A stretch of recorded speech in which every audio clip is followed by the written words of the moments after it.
Hello everyone. This video is going to introduce you to muscle and movement mechanics. Let's go ahead and jump right in. So how do muscles work? Well, muscles simply create force around joints, which produces movement. So there are two concepts that we want to start off with: origin and insertion. The origin of a muscle is the bone or the area around a joint where the muscle attaches and that area does not move. While the insertion is the bone or area around a joint where a muscle attaches that does move. So we are going to use the biceps muscle primarily throughout this video. It's a muscle that most people are familiar with, and it is one of the more simple muscle structures in the body. So here we have the arm and shoulder.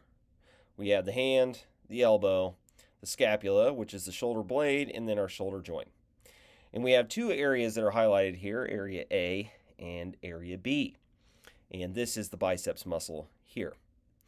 So what part do you think is the origin and what part do you think is the insertion? Think about a biceps curl. You can imagine that there's a dumbbell in the hand, and the hand is going to move up closer to the shoulder blade during the biceps curl.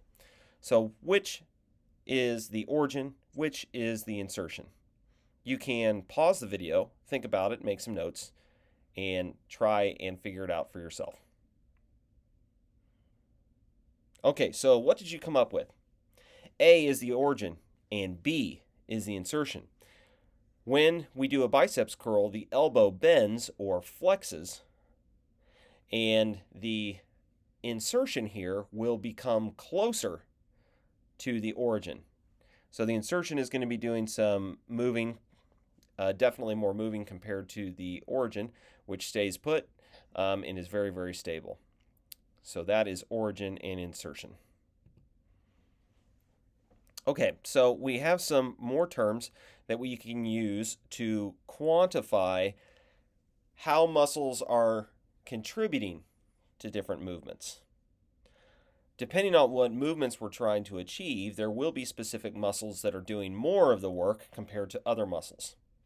So the prime mover is the main muscle that's completing a movement. Or if you want to think about it in terms of percentage, whatever movement you're trying to complete, there's going to be a prime mover that's doing 85, 90, 95, 90% of the movement, or applying more force than other muscles. Now there can be multiple prime movers. The bench press and push-up have multiple prime movers, and we'll talk about that in just a minute. The opposite of a prime mover is called the antagonist. The antagonist is a muscle that is usually on the opposite side of a moving joint that needs to relax so that the prime mover can do its work. So let's take a look at elbow movement and two muscle groups, the biceps and the triceps. So first of all, we're going to talk about these two terms, flexion and extension. Flexion and extension sometimes get used when we talk about muscles, but really flexion and extension are terms that we need to use only for joint movements. Elbows, knees, wrists, ankles, shoulders, all of those joints are capable of flexing and extending. Sometimes people will say, I'm flexing my bicep, and that's not accurate because the bicep does not flex. The elbow flexes, and there's another term that we use for what's happening at the bicep. Wait for that in just a minute. So let's take flexion versus extension of the elbow and talk about these two muscles. During flexion of the elbow, when the elbow bends, in order to achieve that movement, the biceps is the prime mover, while the triceps acts as the antagonist. You can see here that if the tricep were to activate, it would reverse the movement of what I'm trying to achieve with elbow flexion. So during elbow flexion, the biceps is the prime mover, the triceps is the antagonist. Now what if I want to extend my elbow or open my elbow? Then the triceps becomes the prime mover, and the biceps is the antagonist. So you can see that when we apply these terms prime mover and antagonist, it really depends on what we're trying to achieve with the movement. Okay, so now we're going to talk about specific terms that we use for what's happening at a muscle. So we had flexion and extension, which applies to joints, but we have to have terms that we use for, like, okay, we have a prime mover. What do we call it when a muscle is shortening versus lengthening? We use these terms concentric and eccentric. Concentric and eccentric are dynamic muscle actions, meaning they occur when a joint is moving. Opening or closing would be flexion and extension. There is another term that you might have heard called isometric. Isometric is for static joint movement or just non-moving joints. We'll save that for a later class in exercise science. We're going to focus on our dynamic muscle actions.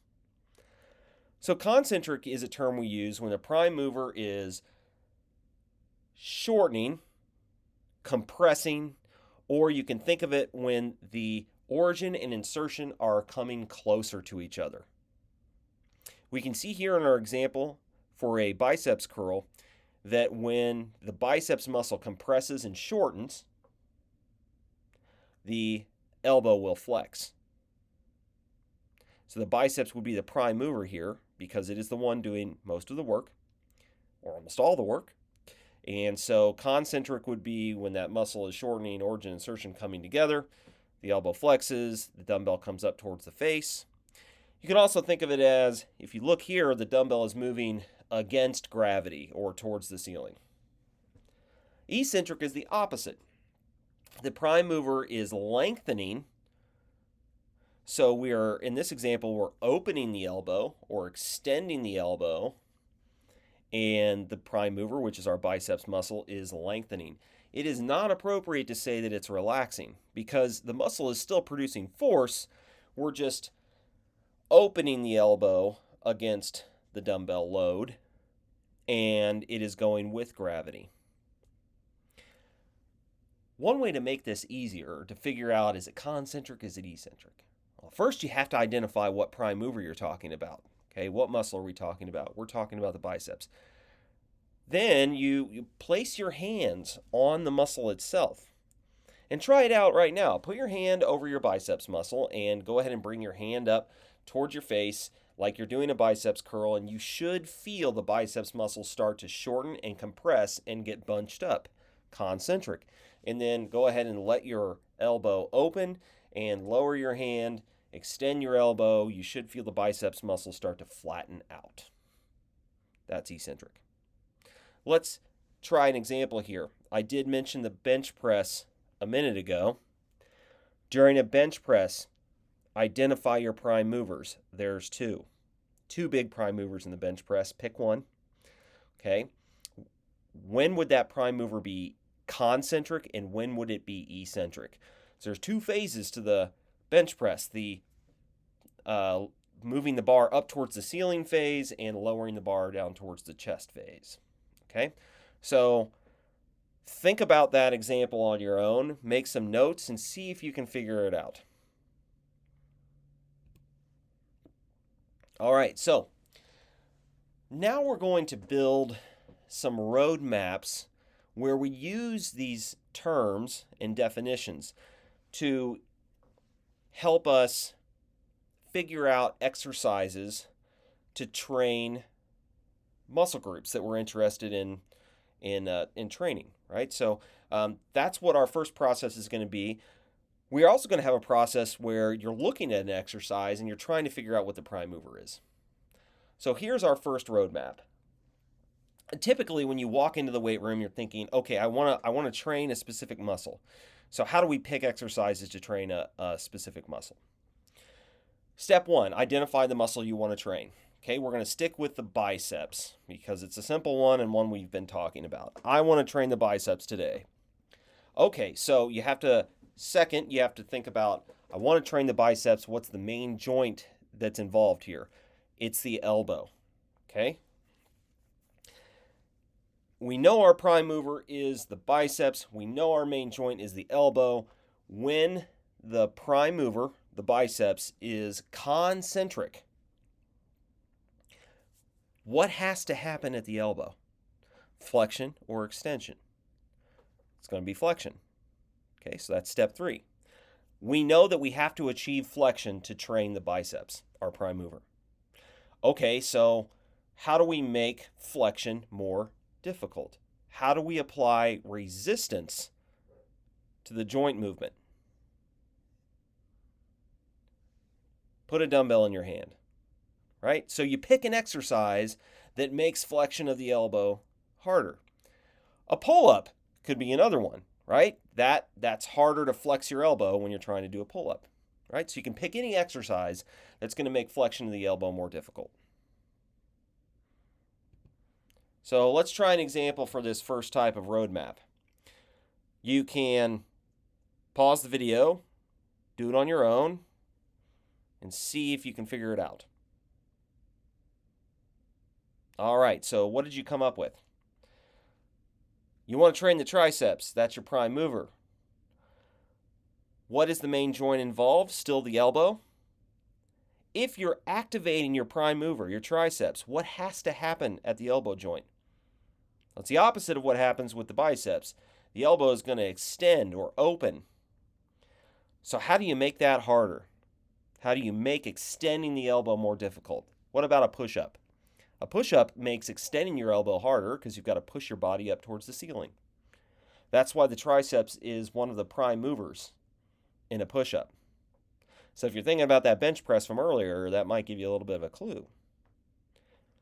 What would be the antagonist if you're doing a tricep-specific movement? What's the antagonist? Well, it's going to be the biceps. The biceps flexes the elbow. We're trying to extend it.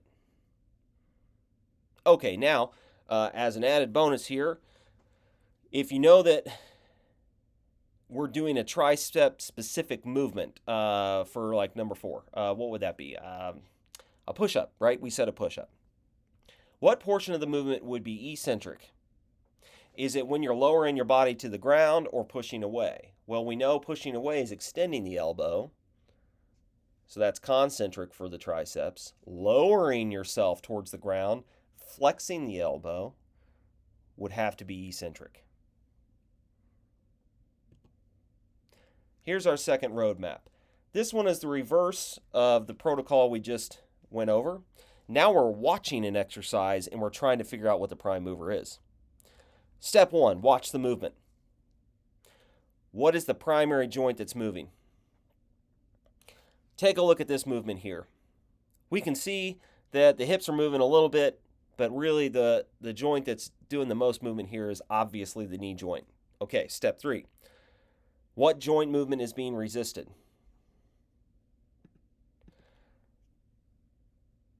What joint movement is more difficult because of the exercise she's doing? Is it flexion or extension? It's harder for her to flex her knee because she's got a weight pad. So flexion is the joint movement that's being resisted or more difficult. All right, so if her main goal is to flex her knee, what prime mover creates that joint movement? The hamstrings. So what would be the antagonist? Quadriceps. The quadriceps extend the knee, so that would be your antagonist here. What portion of the movement would be an eccentric muscle action for the prime mover? Our prime mover is the hamstrings. They're going to be eccentric when the knee extends. So those are our 2 roadmaps. Here's some more practice for you.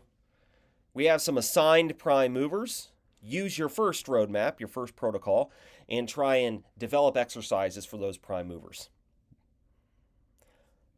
Here's an exercise, a bridge on the ground. Do the exercise and see if you can figure out what the prime mover is. All right, now we have looked at the simple concepts for muscle mechanics. Let's step back and look at some broader understanding of movement mechanics. One of the key concepts that we have to keep in mind is this concept of the kinetic chain. Kinetic just means moving forward, okay? The movement of energy. In the human body, everything is connected. The kinetic chain is this concept that says that all parts of our skeleton are connected. So if one part of the skeleton is moving, it affects other parts of the skeleton. We know this like when we do like a squat, right? Our ankles have to flex, our knees have to flex, our hips have to flex, our shoulders have to be in a position, our ribs, our pelvis, everything moves along with each other, right? That's the kinetic chain. Another example could be someone who has, let's say, an injury to their lower body, like an ankle injury or a foot injury, and they are in a walking cast or a boot. There's a lot of research that shows that being in a walking cast or being in a boot actually causes some hip displacement or a hip shift, particularly if you're in a boot for a long period of time, because if you raise up one side of the body because the boot is off the ground a little bit, it's going to affect. So some people tend to have like neck pain and shoulder pain when they're wearing the boot because everything down towards the ground is shifted, the kinetic chain. So we got to keep this in mind that as we're doing certain movement patterns, this kinetic chain concept is always in play.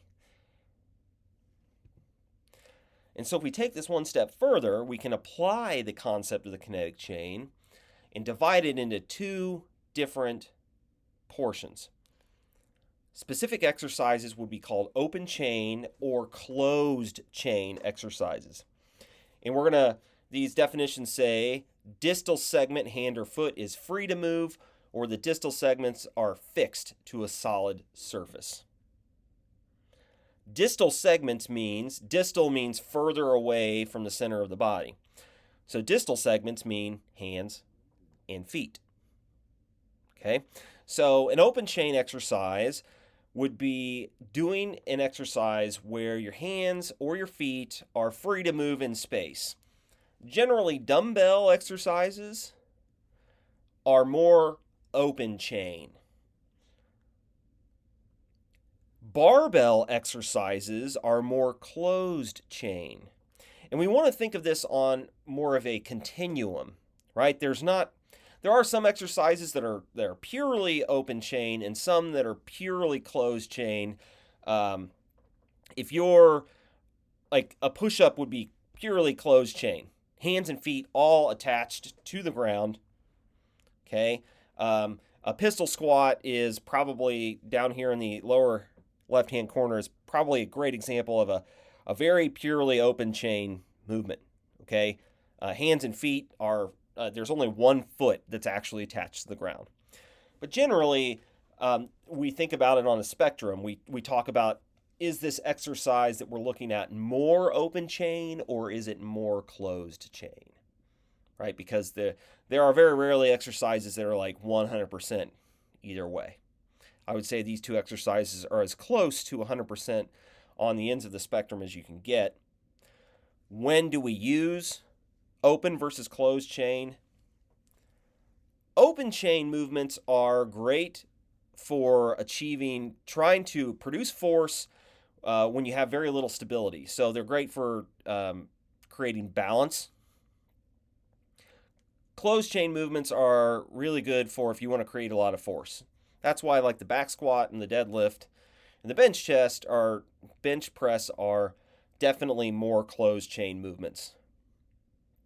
So a lot of rehab settings use open chain movement patterns when they're trying to rehab people with lower weight to achieve better balance and to rehab specific joints. You don't come out of knee surgery and start doing high force output closed chain movements. You're going to do more open chain movements with lower weight. So generally speaking, a closed chain movement is something you can produce more force with. It's also going to involve a lot more force output, so heavier weight. Okay, so let's talk about a few concepts that affect how we move and how capable we are of moving our body. One concept that's really important is center of gravity. Okay, center of gravity is this imaginary point that exists right around your belly button, and we can affect our center of gravity depending on how we move relative to the ground. So if you want to think about what's the center of gravity, like if you look at this example down here in the lower right hand corner and you have somebody balancing like a wand or a stick on their finger, imagine if somebody had to balance you horizontally or parallel to the ground in their hand. You would, and try it with maybe a pen or a pencil if you have one handy. You have to find that like imaginary point where it creates a stable teeter-totter or balance beam, right? So our center of gravity, where we are in reference to the ground, is very important to how stable we are. If you take your center of gravity and you move it closer to the floor, you're going to be more stable. It creates more stability, which makes sense. If you look at football linemen, they get really close to the ground. They want to create a lot of stability. They want to be harder to move. Wrestlers, if wrestlers get in trouble on the mat, what they do is they drop closer to the ground. They drop their center of gravity. Anytime you're closer to the floor, your center of gravity is closer to the planet Earth. You are much more stable. You're harder to move. Now, let's take the opposite. What if you're like a dancer, someone who needs to spin, or like an ice skater, or like a golfer, someone who needs to turn and spin really fast? You're going to be more upright. You're going to be standing, sometimes on your toes, where your center of gravity is really high. So you're less stable, which makes you capable of turning and spinning, right? But there's also the chance that in that position, since you're less stable, you might fall over. So if you look at gymnasts and people who do floor routines and things like that, they spin, they flip. Generally, their center of gravity is very high. If you look at people who need to create a lot of force and be very stable, like linemen or like sumo wrestlers, they generally get into a squat position with really low center of gravity with their legs spread wide to be very stable. And so center of gravity and how we are positioned relative to the ground also has to do with how we set up our feet or our base of support. Now, your base of support doesn't have to just be your feet. Generally speaking, your base of support starts with your feet. So are our feet really wide? If your feet are really wide, you're going to be more stable, and that means your center of gravity is lower. Base of support can also be your hands. So again, with like a lineman in football, you're thinking of like leaning forward and putting your hands on the ground. So a base of support can also be like if you're in a half kneeling position versus a split stance position. So when we think about base of support and center of gravity, and we're trying to design exercises for people, if someone is new to exercise, it might be better to put them in a more stable position, closer to the ground, that's safer, where they can achieve the movement successfully without having to worry about balance. As someone gets better and becomes a more confident mover, you can move them up more to their feet or into positions like a split stance, which is going to challenge your balance a little bit more because your center of gravity is higher, your base of support is closer together, and so you're less stable. You can also design movements and exercises based on someone's need for their sport. So if someone is like a dancer or someone who has to be able to move very quickly with a high center of gravity, you're going to be designing exercises to mimic that. Another important movement mechanics concept is leverage. Another term for this in biomechanics is called torque. We'll just use the term leverage. Leverage simply means that the further away a weight or an external load is from your body, the more difficult it is going to be to move. So you can think of having a plate further away from your body versus closer. So having the plate further away from your body, or like a kettlebell or a dumbbell, it's going to create more leverage and make it harder for you to move. So we use this concept a lot of times to do like core exercises, abdominal exercises. You might be familiar with this middle exercise in the middle of the slide called a Pallof press, right? Or if you think about even a biceps curl, it would be much easier to curl a dumbbell if you strapped it close to your elbow versus holding it in your hand.